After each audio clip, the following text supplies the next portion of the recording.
the pins are inside the pin holder.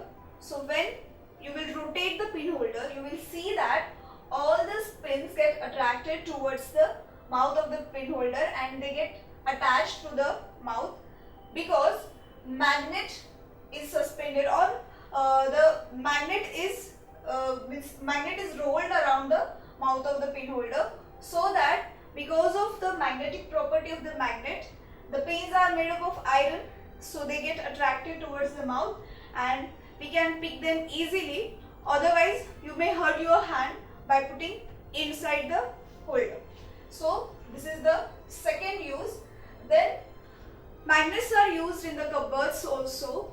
You will see that when we try to close the door, and when the door is come closer, while closing the door, you will see that for when there is a lesser gap, it get automatically attached, or the door is closed automatically and it is very tight, because the magnet is applied inside, and at the door the iron strip is attached, so that both get attracted and door is closed completely. Then fourth use we have, magnets are used to protect the tractor engines. The next use, we will see that in the headphones and speakers, magnets are used so that electrical energy is converted into sound energy. In the next case, the next uses of magnet is used in electrical bells. Definitely you will learn about this. You will draw the diagram of the electrical bell and you will see that how the magnet is used inside the electrical bell. So just now you just remember that in the electric bells also we use the magnet. Then in the refrigerators also we use the magnet. You will see that magnetic strip is applied in the doors of the refrigerator, so that the door is closed tightly, so that the air inside, the cool air or the temperature which is balanced inside the refrigerator. In the next use we have refrigerator, means in the doors of the refrigerator magnet is used so that door get closed, means there will be no gap for even for the passage of the air also, so that the atmosphere which is inside the refrigerator, means temperature inside the refrigerator remains constant and there is no disturbance at all from the outside atmosphere. In the next use, you must have seen the maglev train on TV, or you must have heard that. This is the fastest train.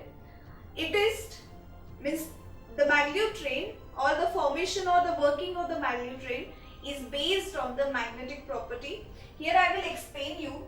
Suppose this is the track of the maglev train, and you will find that the maglev train literally like this floats on the track, means there is a smaller gap between the track and the train, tires of the train. Why this is? The tracks of the maglev train are superconducting magnets, means magnetic field or magnetic force of that magnet is very strong. So because of that, the train remains floated on the track. So the maglev trains remain floating on the tracks of the tracks of the train, and because of that, literally we can say it is flowing through the air, means it is passing through the air, and because of, since there is no friction between the tracks and train, means wheels or tires of the train, it runs with the speed of 431 kilometer per hour. So you can say this is very highest speed. The best buses that we have, it runs at the speed of 40 kilometer per hour. So you can see this is much more times greater speed, and so because of this, the maglev trains are of highest speeds. Now in this way we complete our uses, and here we complete our chapter. So let us revise the chapter. In the first part, I have explained you some examples, means the examples of the forces which need not have the contact between the two objects. So in that I have explained you the gravitational force, the static electric force and the magnetic force. In the next part, we have some examples of substances which are magnetic substances, the substances which are non-magnetic substances. The substances which are attracted towards the magnet are magnetic substances. For example, iron, copper, iron, cobalt and nickel. And in the non-magnetic substances, means which are unaffected by the magnets, we can say copper, rubber, plastic, all are non-magnetic substances. Then we had studied the properties of the magnets. In the first case, we have seen that when we suspend the magnet freely, it comes at the rest towards the north-south direction. So the first property was coming to the rest when freely coming to the rest in the north-south direction when freely suspended is the characteristics or property of the magnet. That was the first property. For the second property, we had placed magnet in iron fillings and we have observed that all iron fillings get attracted towards the poles of the magnet. So we conclude that the all power of the magnet is concentrated at the poles. This was the second property. For the third and fourth property, we had performed one experiment. Means we had suspended one bar magnet and another bar magnet where we were holding, and we were moving the bar magnet towards the suspended magnet by changing their poles. Means in the first case, we had brought north-north pole closer. In the second case, north and south poles closer. So we observe that in the first case, like poles are there, so they get repelled. In the second case, unlike poles are there, so they get attracted. So we had third and fourth property, that is like magnetic poles like magnetic poles repel each other, and the next property, unlike magnetic poles, attract each other. So these were the four properties. For the fifth property, we had performed one experiment, means cutting the bar magnet again and again and suspending it freely. So we observe that even if we are cutting the magnet, the freely suspended the piece of the magnet come in the north-south direction, come at the rest in the north-south direction. So which proves us that we cannot separate the two poles of the magnet. So the fifth property was the two poles of the magnets cannot be separated. So these were the properties of the magnet, and after that we have seen these uses, means how magnets are used in compass, then pin holder, also in cupboards, then to protect the tractor engines, then in headphones and speakers to convert the electrical energy into sound energy. Then it is also used in electrical bells, refrigerators, and the working of the maglev trains. So in this way, we complete our chapter here. Now let us solve the exercise. Now let us solve the exercise. Here I have written the questions. I will explain you the answers. First question is, question number 1 is actually answer the following. In that, first question is, we have to classify some substances into magnetic substances and non-magnetic substances. The substances are, first one is copper. Now, definitely we have studied that there are only 3 magnetic substances, iron, nickel and cobalt. So here we have iron, cobalt and also nickel. So these 3 are magnetic substances, all other are non-magnetic substances. So copper, phosphorus, then soil, water, silver, mercury, wood and oil, all will be the non-magnetic substances. Next question we have, in olden times, how was a magnet placed in a compass? So here I will explain you. In the old days, the magnetic needle was supported by a wooden block. On wooden block they used to keep magnetic needle, and it was free to rotate on the surface of the water. So because of the free rotation, the magnetic needle used to come at the rest in the north-south direction, and by detecting the north-south poles of the needle, the directions was dictated. So in this way, the magnetic needle was placed inside the compass. Then in the next question, you have to match the columns. The first one is compass, second one cupboard, then repulsion, then magnetic poles. Here you have 4 options. I have written answers directly, but I have mentioned the number. So actually in your textbook, your first option is maximum magnetic strength, second option is light poles, third option is bar magnet, and fourth option is magnetic needle. So we will match it. In the compass, we use magnetic needle. So that's why the first answer is magnetic needle for compass. In the second, for the cupboard, we use bar magnet. So it goes with bar magnet. Then repulsion, as we have studied, light poles repel each other. So for repulsion, we will write light poles. And the magnetic poles means north pole and south pole. If you remember, we have performed one experiment. We had a bowl, we had a disc on which iron fillings were there, and we had kept, or we just suspended the bar magnet inside it.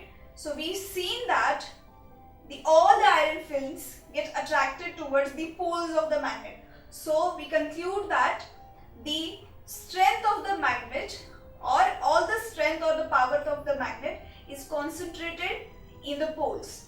So here, that's why we will match. Magnetic poles have maximum magnetic strength. So in this way, second question is finished. In the third question, you have fill in the blanks. Here, first fill up is there is magnetic dash between light poles. So as you know, light pole repel each other. So you will write repulsion here. So we will write repulsion here.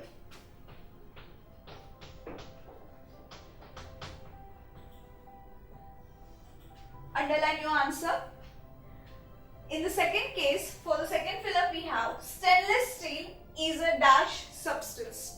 As we know, there are only 3 substances which are magnetic: iron, nickel and cobalt. So even the stainless steel is made up of iron, but because of the new formation, stainless steel or iron which is inside the stainless steel loses its magnetic property. That's why it is non-magnetic substance. So we will write non-magnetic.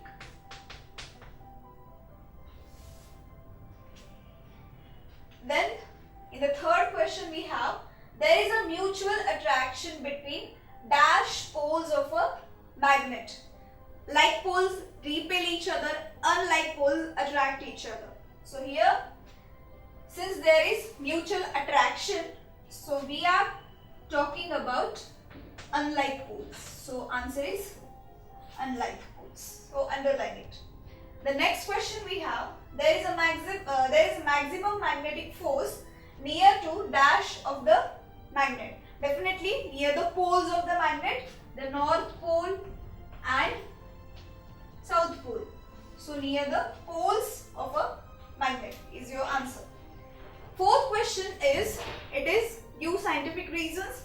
So first question you have, a magnetic needle is used in a mariner's compass. Now as you know, magnetic region, if suspended freely or if it is free to float, then it rests in the direction of north-south of the earth. So by using the magnetic needle, we can verify the direction, or we can find out the direction. So that's why in the mariner's compass, magnetic needle is used. As I explained for the previous question, wooden box is taken or wooden disc is taken on which magnetic needle is free to float on the water. So it comes at a rest in the north-south direction, and in this way we can find the direction. So that's why the magnetic needle is used in a mariner's compass. In the next question you have, for this question, firstly I have to explain you one experiment.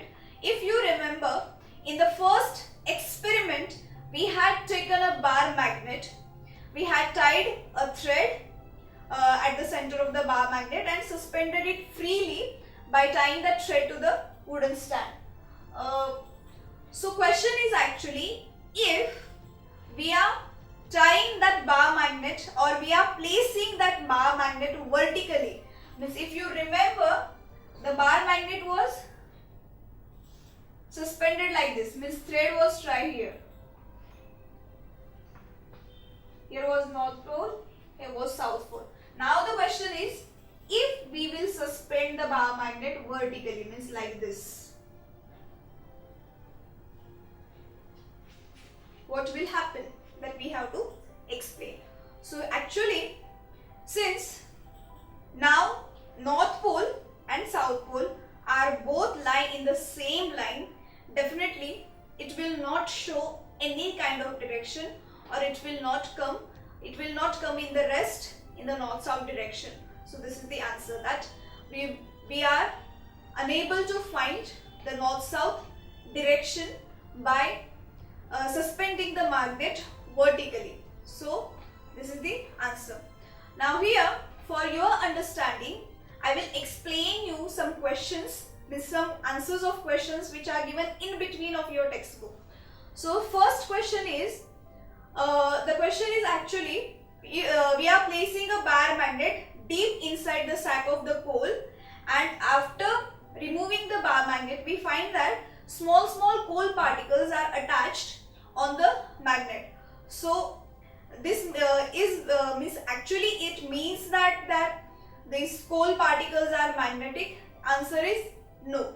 Since there is a physical contact between the coal particles and the bar magnet, the particles get stuck on the bar magnet because of, means if the two things are in physical contact, there are some attractive forces because of that contact.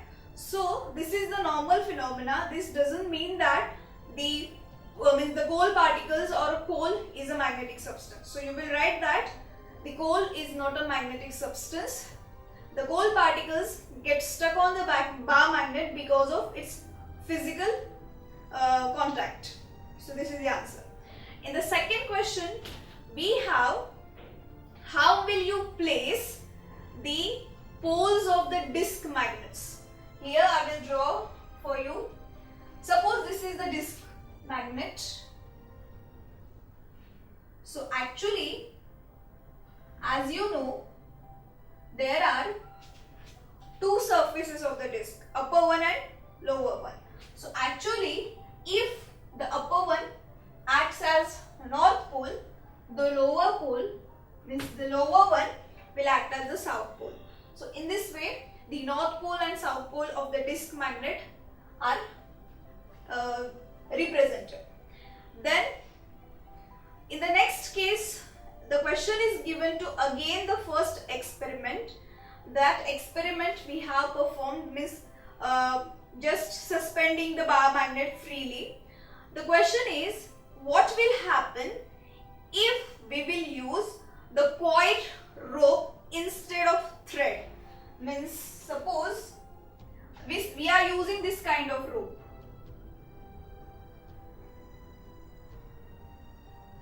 And to this rope, the bar magnet is attached like this.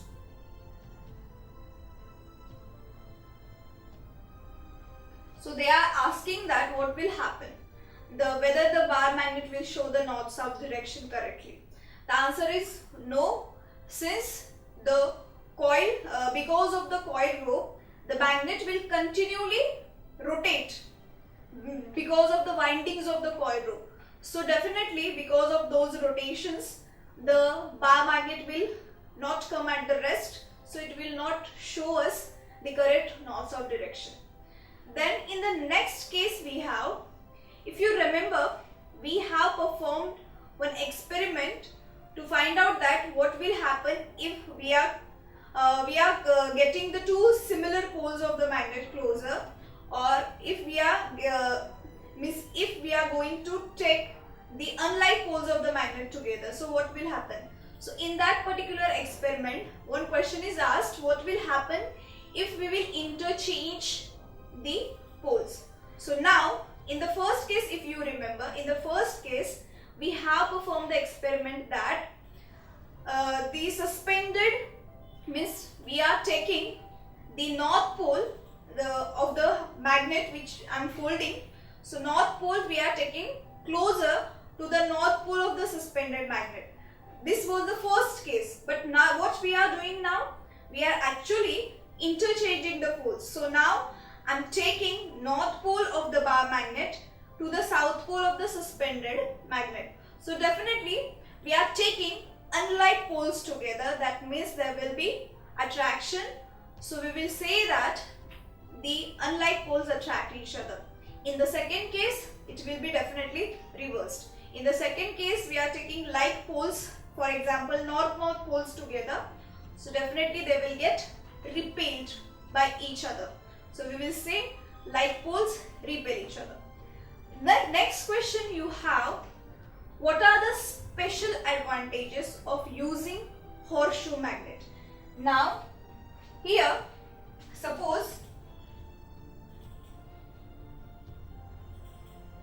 this is my horseshoe magnet.